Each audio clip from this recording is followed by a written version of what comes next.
Hello बच्चों, स्वागत है आप सभी का। उम्मीद है आप सभी बढ़िया होंगे, ज़बरदस्त होंगे और आपकी पढ़ाई एकदम बेहतरीन तरीके से चल रही होगी। बच्चों, मेरा नाम हरीश है और मेरे यूट्यूब चैनल का नाम तो आपको पता चल गया होगा। जी हाँ, HC एजुकेशन। बच्चों, बात करें क्लास 10th की, तो साइंस सब्जेक्ट में मैं आपको फिजिक्स और बायोलॉजी का सोल्यूशन करवा चुका हूँ। क्वेश्चन इंपॉर्टेंट सीरीज जो आपकी चल रही थी उसी को मैं आके लेके आया हूँ यहाँ पे। आज मैं रसायन विज्ञान यानी केमिस्ट्री का सोल्यूशन करवाने वाला हूँ। इसके बाद आपका सब्जेक्ट साइंस पूरा हो जाएगा और एक भी क्वेश्चन आपके पेपर में इनसे बाहर नहीं आने वाला है।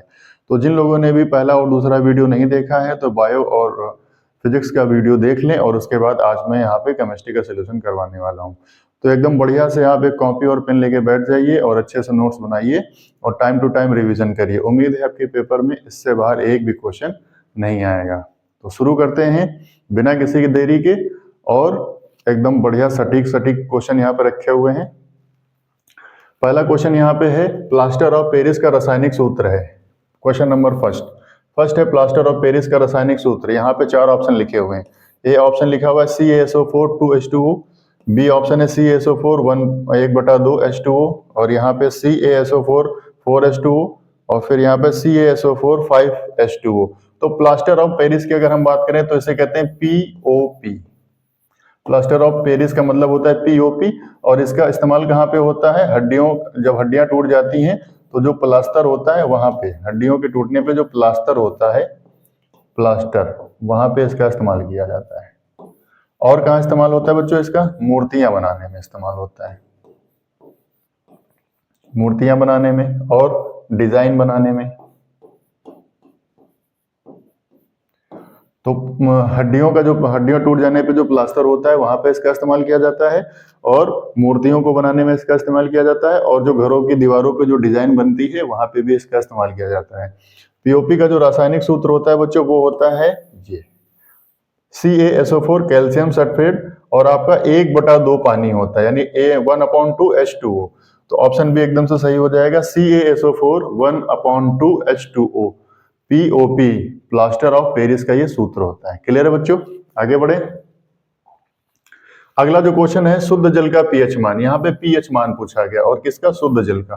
तो यहाँ पे हम आपको छोटा सा बताते हैं pH पैमाना होता क्या है। बच्चों, एक pH पैमाना होता है, इस पे क्या होता है 1 से लेके 14 तक गिनतियां होती हैं और जो 7 नंबर होता है वो बीच में होता है। यहाँ पे होता है 1 2 3 4 5 6 7 हो गया, 8 9 10 11 12 13 14। यहाँ पे होता है 1 2 3 4 5 6 7 8 9 10 11 12 13 और ये 14। ठीक है, तो ये जो 7 नंबर होता है आपका, ये होता है जल। और 7 से जो नीचे होते हैं वो होते हैं अम्लीय। क्या होते हैं बच्चों? अम्लीय होते हैं। 7 से नीचे क्या होते हैं? अम्लीय होते हैं। 7 से ऊपर वाले क्या होते हैं? ये क्षारीय होते हैं। और जो यहाँ पे 7 नंबर है, 7 नंबर क्या है? ये उदासीन होता है। क्या होता है? उदासीन। ये उदासीन होता है और इसकी प्रकृति कैसी होती है? ये होता है जल। क्लियर है बच्चों? तो pH पैमाना, उस पे 1 से 7 तक नंबर होते हैं आपके। तो 7 से जो नीचे की तरफ होते हैं, 7 के जो पीछे वाले होते हैं वो सभी अम्लीय होते हैं। 7 के ऊपर जितने भी होते हैं 8 9 10 11 12 14 तक, ये सभी क्षारीय होते हैं। और जो 7 नंबर पे होता है वो उदासीन होता है और ये क्या होता है? जल होता है। तो जल का pH मान क्या हो जाएगा बच्चों? ऑप्शन बी 7 एकदम से सही हो जाएगा। क्लियर है? एकदम बढ़िया से समझ में आया होगा। फिर से ये आपका pH पैमाना हो गया। क्लियर है? आगे बढ़े, एकदम धुआं धुआं कर देंगे। आइए अगला क्वेश्चन कह रहा है लेड नाइट्रेट का रासायनिक सूत्र। तो लेड नाइट्रेट का बच्चों जो रासायनिक सूत्र होता है वो होता है PbNO3 का होल ट्वाइस। ऑप्शन भी एकदम से सही हो जाएगा, PbNO3 का होल ट्वाइस। PbNO3 का होल ट्वाइस इंपॉर्टेंट क्वेश्चन है, कई बार परीक्षा में पूछा गया, अब की बार भी ये छपने वाला है, तो आप अपने दिमाग में छापिए इसको। आगे बढ़ते हैं। ये देखिए लिखा हुआ है Na2CO3 का रासायनिक नाम का सामान्य नाम। सामान्य नाम पूछ रहा है तो क्या है? विरंजक चूड़। विरंजक चूड़ की बात करें तो इसे कहते हैं ब्लीचिंग पाउडर। क्या कहते हैं? Bleaching powder. तो ये ब्लीचिंग पाउडर हो गया आपका। और इसका जो सूत्र होता है वो होता है CaOCl2। क्लियर है? इसके बाद बेकिंग पाउडर। बेकिंग पाउडर का जो सूत्र होता है बच्चों ये होता है NaHCl। CO3, इसे पढ़ते हैं सोडियम बाइकार्बोनेट। धावन सोडा का क्या होता है? धावन सोडा मतलब धोने वाला सोडे की बात हो गई। तो ये जो आपका लिखा हुआ है Na2CO3, ये किसका सूत्र है बच्चों? धावन सोडा। ऑप्शन भी एकदम से सही हो जाएगा। इसका जो सूत्र होता है वो होता है Na2CO3। क्लियर है? प्लास्टर ऑफ पेरिस पीओपी की हम पीछे बात कर चुके हैं। ये क्लियर है? तो ये जो व्यंजक चूड़ है इसे ब्लीचिंग पाउडर कहते हैं। इसका सूत्र है CaOCl2। इसके बाद क्या रहा है? बेकिंग पाउडर, तो sodium bicarbonate, sodium hydrogen carbonate इसको पढ़ते हैं। और धावन सोडा Na2CO3। Na2CO3 सामान्य नाम किसका है बच्चों? धावन सोडा। क्लियर है? आगे बढ़े, अगला क्वेश्चन। यहाँ पे कह रहा है ब्रास। ब्रास यानी पीतल। ये होता है आपका ब्रास और ये है पीतल। पीतल क्या है? धातु है, अधातु है, उपधातु है या मिश्र धातु? तो जो आपका पीतल है बच्चों वो क्या है? मिश्र धातु है। क्या है? मिश्र धातु। कई सारी धातुएं मिलकर मिश्र धातु बना लेती हैं, दो या दो से अधिक धातुएं मिलकर मिश्र धातु बन जाती हैं। अब ये जो तुम्हारा ब्रास है, पीतल है, इसका उपयोग कहाँ होता है? इसका उपयोग बच्चों होता है मूर्तियां बनाने में। मूर्तियां बनाने में। और कहाँ पे होता है इसका उपयोग? मूर्तियां बनाने में होता है और होता है मंदिर की घंटियां बजाने में। मंदिर की घंटियां, घंटियां। और इसके बाद इसका इस्तेमाल होता है बर्तन बनाने में। बर्तन बनाने में, ठीक है, बर्तन बनाने में। क्लियर है? तो जो ब्रास है यानी पीतल है, पीतल का इस्तेमाल कहाँ होता है? तो मूर्तियों को बनाने में इस्तेमाल किया जाता है। मंदिर की घंटियां बनती हैं। घंटियां यहाँ पे ऐसे लिखा जाएगा आपका,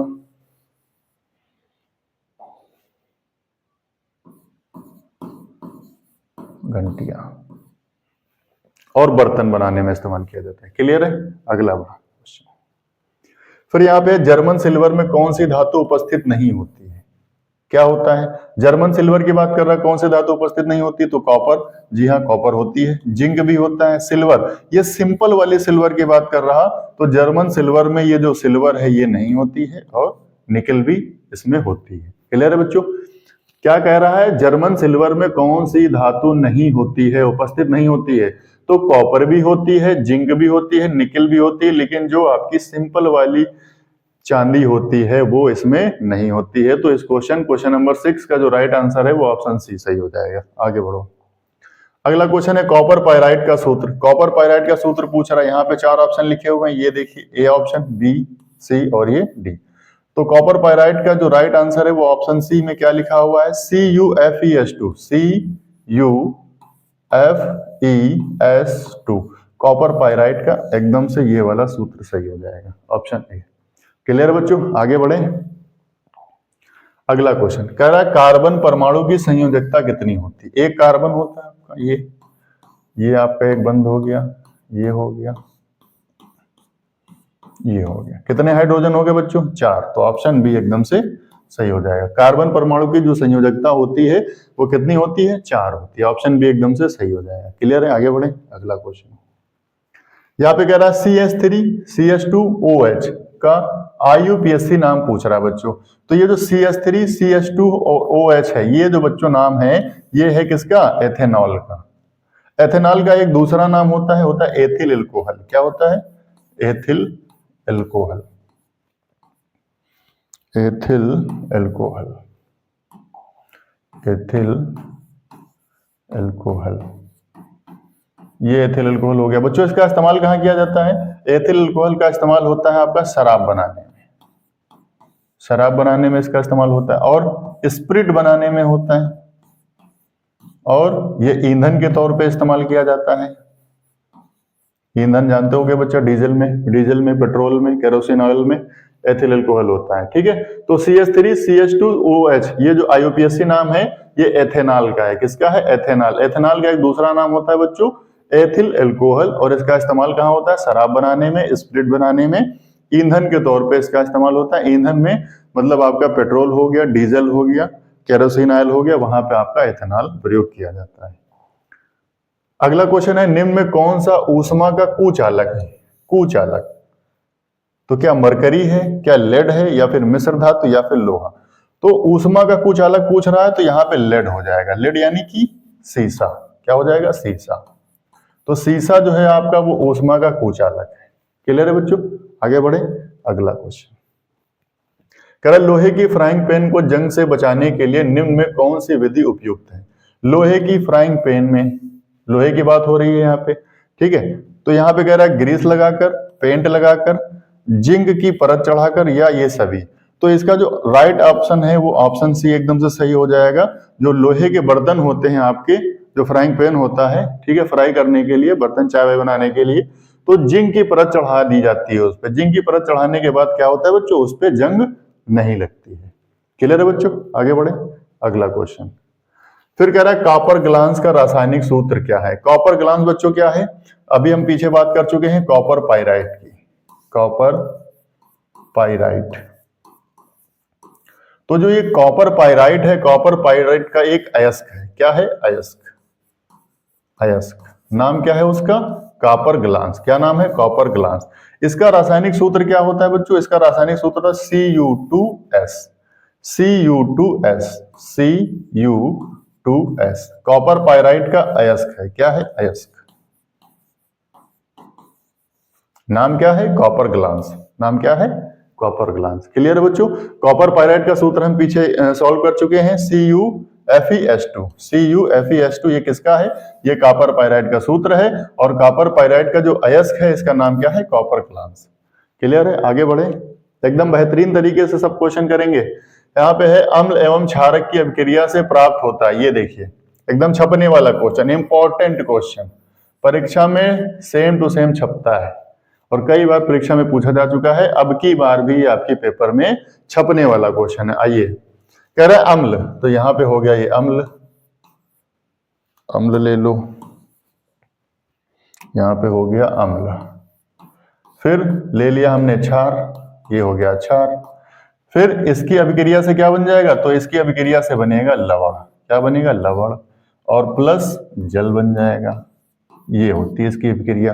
तो अम्ल और क्षार के मिलने से क्या बनता है, लवण बनता है, प्लस जल बन जाता है। तो हम एक अम्ल ले लेते हैं बच्चों, यहाँ पे हमने अम्ल ले लिया HCl। दूसरा हमने क्षार ले लिया यहाँ पे NaOH।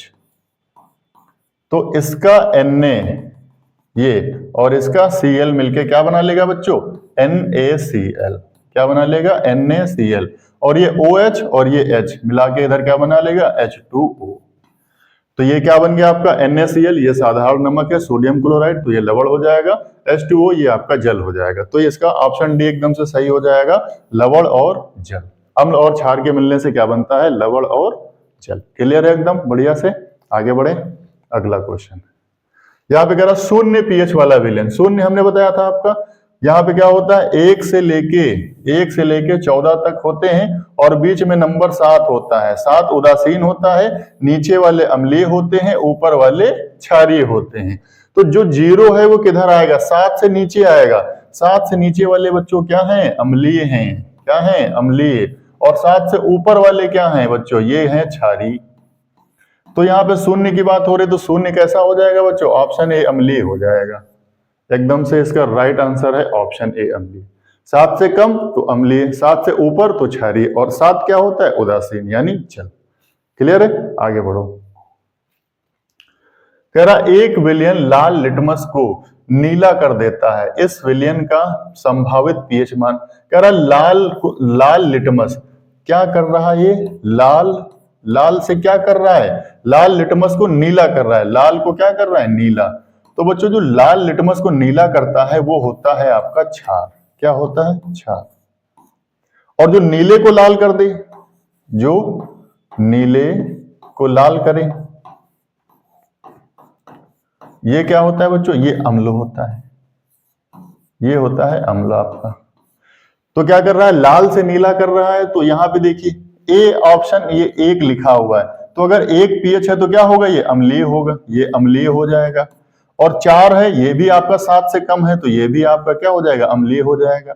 5 है तो ये भी आपका क्या हो जाएगा, 7 से कम, तो ये भी अम्लीय हो जाएगा। 10 लिखा हुआ है, तो ये जो 10 है वो 7 से ऊपर है, यानी यही क्या होगा, आपका क्षारीय होगा। तो यहां से भी आप ऑप्शन से भी इस सवाल को कर सकते थे एकदम बेहतरीन तरीके से। क्लियर है बच्चों। तो लाल लिटमस को नीला कौन करता है, तो क्षार करता है। नीले को लाल कौन करता है, तो अम्ल करता है। अगला क्वेश्चन कह रहा है pH 8.5, तो 8.5 क्या है, ये तो 7 से ऊपर है, तो 7 से ऊपर है तो क्या होगा, तो क्षार होगा। तो क्षार कहां पे है, ये देखिए ऑप्शन ए क्षारीय हो जाएगा। ठीक है, 8.5 है, 7.5 है, 9.5 है, तो 7 से जितने ऊपर होंगे सब क्या हो जाएंगे, सब के सब क्षारीय हो जाएंगे। और जो 7 से नीचे होंगे तो क्या हो जाएंगे, अम्लीय हो जाएंगे। आगे बढ़ो, यहां पे देखिए कैल्शियम नाइट्रेट का सूत्र पूछ रहा है। तो कैल्शियम नाइट्रेट, तो कैल्शियम नाइट्रेट यहाँ पे सूत्र की अगर हम बात करें तो इसका सूत्र होता है CaNO3 का होल ट्वाइस। ये आपका होता है कैल्शियम नाइट्रेट का सूत्र। क्लियर है बच्चों? तो कैल्शियम नाइट्रेट का सूत्र एकदम से हो जाएगा CaNO3 का होल ट्वाइस। ऑप्शन देखिए CaNO3 का होल ट्वाइस, बी ऑप्शन एकदम से सही हो जाएगा। क्लियर है बच्चों? आगे बढ़ें, बढ़िया से एकदम समझ में आ रहा है ना, एकदम से धुआं धुआं कर देंगे। यही सारे क्वेश्चन आपके पेपर में छपने वाले हैं, एकदम बढ़िया से दिमाग पे छापिए इसको। अगला क्वेश्चन यहाँ पे कह रहा है धावन सोडा का रासायनिक नाम। धावन सोडा अभी हम पीछे बात कर सकते हैं, सोडियम कार्बोनेट। तो सोडियम कार्बोनेट कहाँ पे लिखा हुआ, ये देखिए लिखा हुआ सोडियम कार्बोनेट। इसका सूत्र क्या हो जाता है बच्चों, सोडियम यानी Na2CO3, ये सोडियम कार्बोनेट हो गया।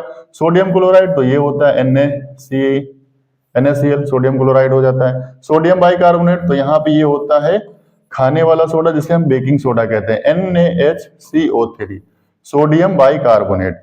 सोडियम हाइड्रोक्साइड होता है ये आपका NaOH। और इसे क्या कहते हैं बच्चों, इसे कहते हैं कास्टिक सोडा। क्या कहते हैं, कास्टिक सोडा। ये हो गया आपका कास्टिक सोडा। क्लियर है? पूछ क्या रहा था, धावन सोडा। तो धावन सोडा क्या होता है आपका, sodium carbonate. Sodium chloride NaCl हो गया, और यहाँ पे हो गया आपका सोडियम बाइकार्बोनेट NaHCO3, ये होता है बेकिंग। क्या होता है, बेकिंग पाउडर। यहाँ पे हो रहा सोडियम हाइड्रोक्साइड, तो ये आपका सोडियम हाइड्रोक्साइड हो गया। इसे कहते हैं कास्टिक सोडा। क्या कहते हैं, कास्टिक सोडा। और इसका इस्तेमाल होता है डिटर्जेंट को बनाने में। अगला क्वेश्चन, अगला क्वेश्चन यहाँ पे है ब्लीचिंग पाउडर। ये देखिए आ गया ब्लीचिंग पाउडर। इसका एक दूसरा नाम होता है विरंजक चूर्ण। क्या होता है, विरंजक चूर्ण। ठीक है, तो ब्लीचिंग पाउडर का सूत्र क्या होता है बच्चों, ये तो सोडियम कार्बोनेट हो गया, CaOCl2। ऑप्शन बी में लिखा हुआ है CaOCl2। ये हो गया आपका विरंजक चूर्ण CaOCl। इसी को क्या कहते हैं, ब्लीचिंग पाउडर कहते हैं। बच्चों इसका इस्तेमाल कहाँ पे होता है, ब्लीचिंग पाउडर का जो इस्तेमाल होता है वो होता है जल को रोगाणु रहित करने में, जल को रोगाणु रहित करने में। क्लियर है? तो ब्लीचिंग पाउडर का इस्तेमाल बाकी साफ सफाई में भी किया जाता है, और ये क्या लिखा हमने, जल को रोगाणु रहित करने में भी ब्लीचिंग पाउडर का इस्तेमाल किया जाता है। ब्लीचिंग पाउडर का जो दूसरा नाम है वो विरंजक चूर्ण होता है। इसका जो सूत्र है CaOCl2, कैल्शियम ऑक्सीक्लोराइड। क्या नाम है इसका, कैल्शियम